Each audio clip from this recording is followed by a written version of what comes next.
শিবরাত্রি পুজোর আগের দিনই কিন্তু সব বাসনগুলো ধুয়ে রেখেছি, কারণ যেহেতু আমাদের বাড়ির পুজো তাই প্রচুর বাসনের প্রয়োজন হয়। আর 4 প্রহরে 4 বার কিন্তু পুজো হয়। আর তারপর দিন সকালে সব রকম ফলগুলো ধুয়ে রেখেছি। আর লুচি সুজির জন্য আটা, ময়দা, তেল, সুজি সব কিছুই আনা হয়েছে।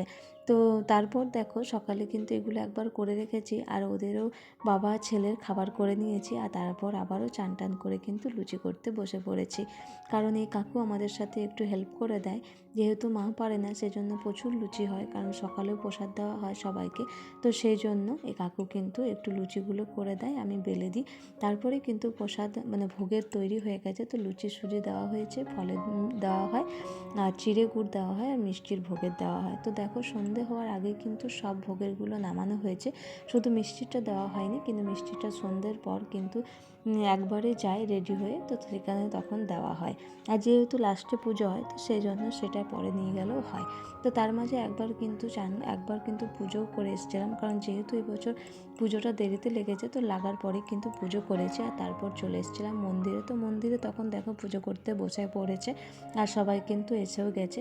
তো এই পুজো হতে হতে কিন্তু রাত 11:30 বেজে যায়। তো তারপর বাড়ি গিয়ে জল খায়, তারপর সকালে কিন্তু প্রসাদ দেওয়া হয় সবাইকে।